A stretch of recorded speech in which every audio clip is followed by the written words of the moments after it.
We may never know how the apocalypse began, but what can be known is the story behind each survivor that we encounter.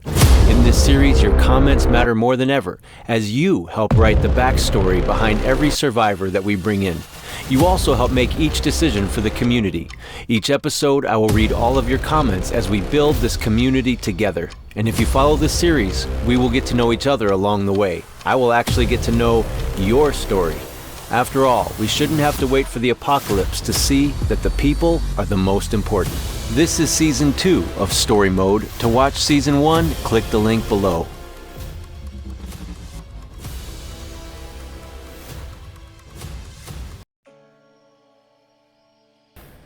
What is good, everybody? Back with our story season. We got our new recruit. His name is Luke. And Luke is a former model, former pacifist birdwatcher with back pain. Where did he come from? You need to tell me, but I'll tell you about how he stopped being a pacifist. And when I say it's about him, we gotta knock out these infestations too.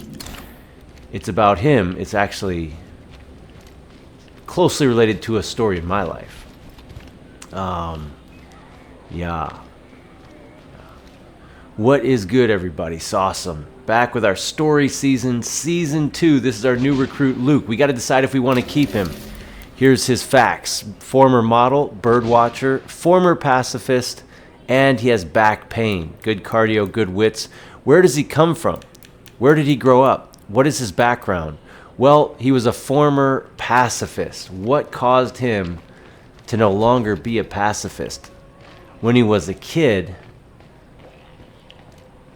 there was another kid that his parents were friends with. Bunch of nothing in this place. And he'd go out to this place, way out in the boonies, I'll tell you what. Way out in the boonies. Oh, we got a feral here. And these kids weren't like a lot of the kids he knew. They weren't like him. They're from way out. Not that there's a problem with being way out, but there's a lot of dudes. Okay, oh crap. I just heard about a group of survivors. And they would stab him with tacks and nails. Sharp items. Wow. Sharp items. And just jab him with them. And they terrified him when he was a kid.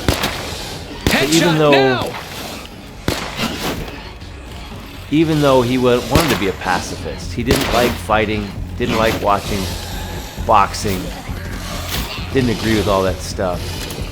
Okay, that's my last mag. He told his mom about this. His mom raised him like to be a pacifist. But go for the head. But this is a lot of ferals. Better hope a bloater doesn't show up. But he told his mom, yeah, that he stabs me with stuff. And she told him, next time you see that boy, because it made her mad. This is my son. Next time you see that boy, you tell him, if you poke me with anything, I'm going to punch you in the face.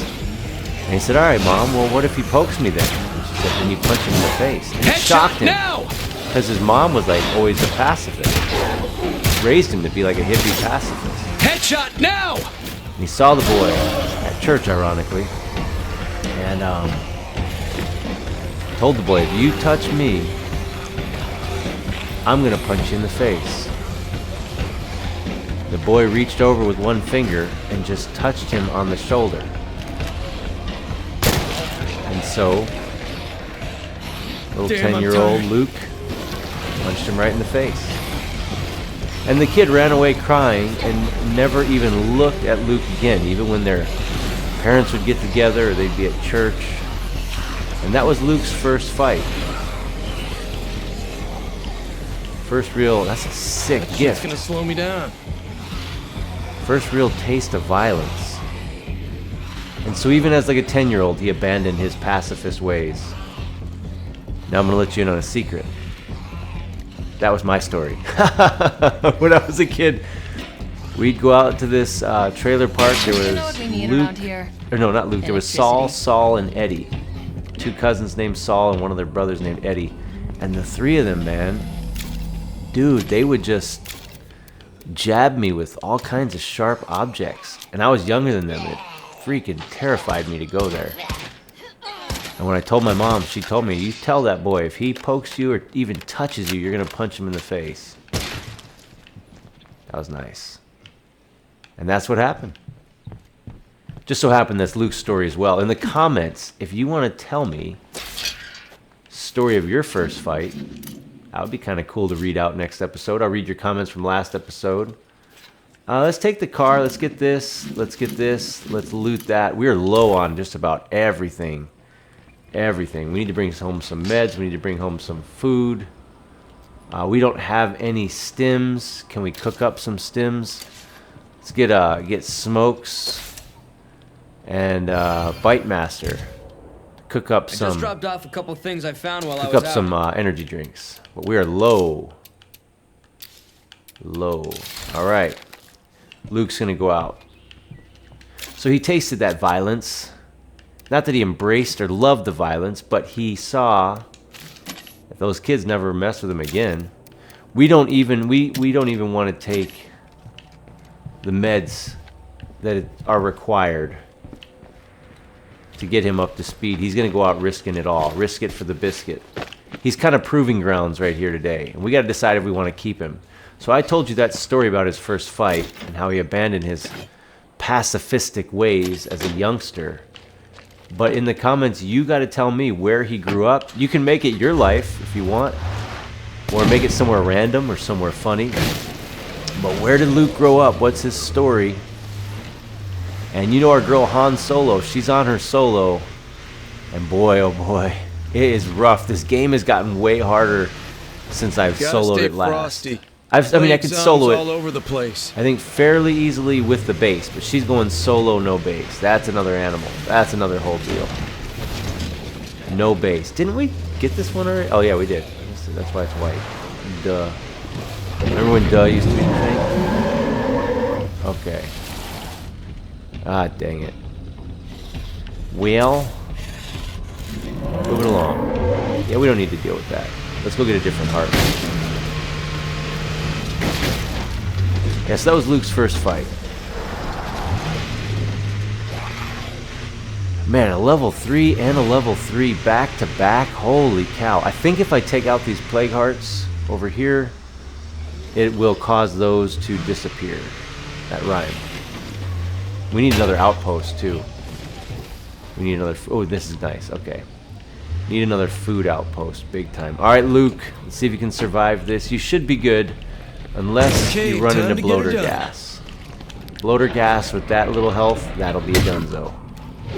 But we need to get some looting done after this. So after this, I'll probably take someone out. Loot. We got that Timberwolf. We'll give that to Luke. And he can do base defense with that Timberwolf. He's earned it. Maybe that can be his nickname. Luke the Timberwolf. Goes out one time, kills 4 ferals with a pencil. With only a pencil.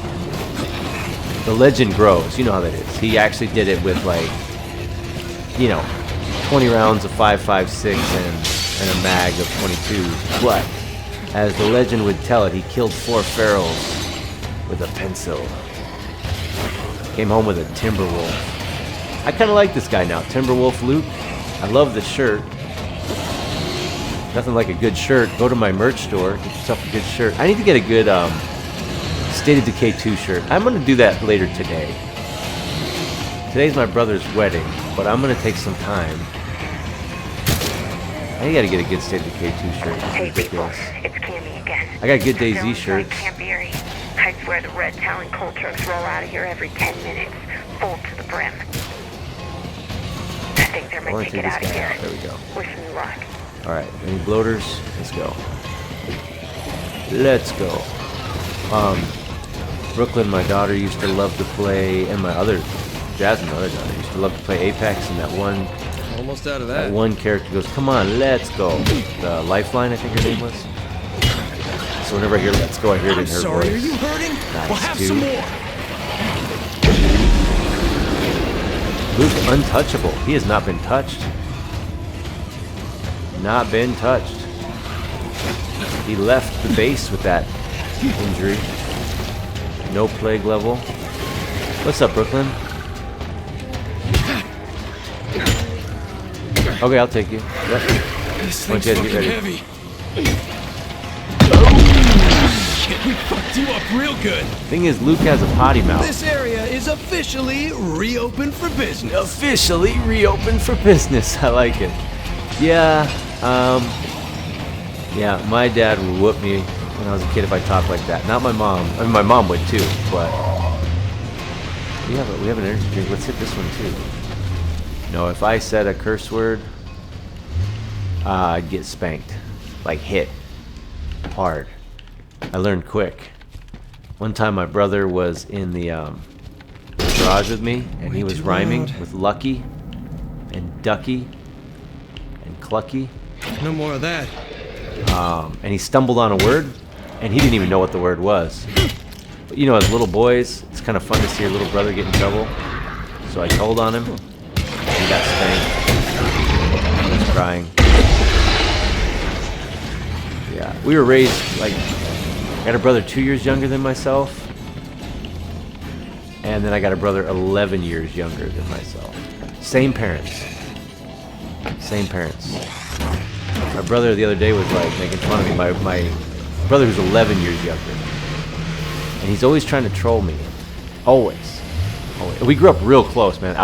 He was 4 or 5 when I went to college, but I'd come back and play Pokemon cards with him. I don't even know how to play. I'd take him to Pizza Hut. I treated that kid so good, but he loves to zing me and make fun of me, and it always backfires. He's 11 years younger, and he goes, just like a week ago, he's like, "Oh, Matt, something. Did you find out yet?" And I'm like, "What?" He's like, "Did you find out you were adopted?" Like, as if that's an insult. Anyway, Army issue, nice. And I said, "No, Mark, but did you know you're an accident?" And he looks, we're all camping. He looks at my mom and goes, "Mom?" And she goes, "We love you very much." She didn't deny it. I mean, come on now. My parents were old. I didn't expect that to happen. Fucking great! We love you. We love you very much, is what she told him. Oh, goodness. Life is too fun.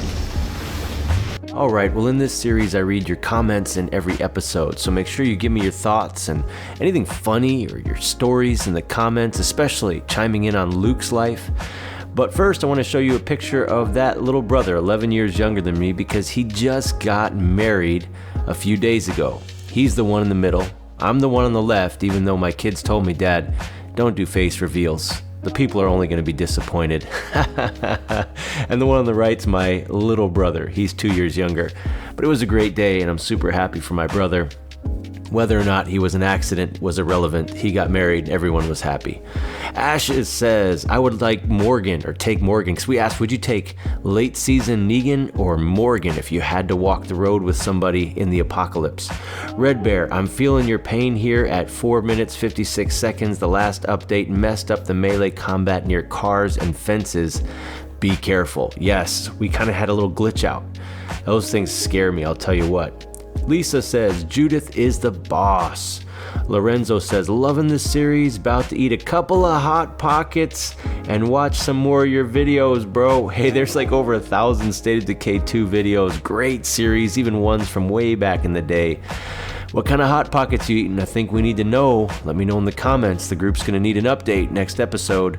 Plasnoid, "I think the look was the Magnum." That's right. Because Luke was a former model, I asked that Ben Stiller movie, I forget the name of it, where he's a model, hilarious movie. And he has a bunch of looks, or one look, I don't remember. But his look was called the Magnum when he'd whip his head around and look at the camera. Ashes says, "Let's go." Corey says, "Welcome Judith Grimes, and where is Matches?" Well, at the end of season 1, the survivors all went their separate ways to the legacy pool, but I'd like to roll out different mini-series coming up, and Matches is likely going to start solo, and he can only recruit people who have military fatigues on. So he's going to recruit veterans. It'll be a shout out to veterans.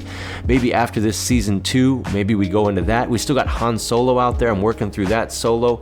I'm going slow and steady in my gaming and recording of it because it is a freaking grind. It is tough, but we're going to get you an update on that real soon. Not as many comments in this last episode, so make sure you load up this episode with comments, even comments like, "I like turtles." You know, like anything, just whatever. I see see a bird out the window, just say something in the comments. Just put random crap in the comments. Everyone look out a window right now, and whatever you see, put it in the comments. That would be a funny one to read next time. Hey, I love this series. I love gaming with you guys. Check out the merch store down below. I will have State of Decay 2 gear in there soon. I'm waiting for approval, like, I don't know, copyright approval or something. It might get declined, I don't know. But if it doesn't, it'll be in there soon. It's State of Decay 2 logo with Psalm 23:4, though I walk through the valley of the shadow of death, across the front of it. It's nice. It's nice. All right, guys. We'll be back with another episode real soon. Thanks for watching State of Decay 2 Story Season.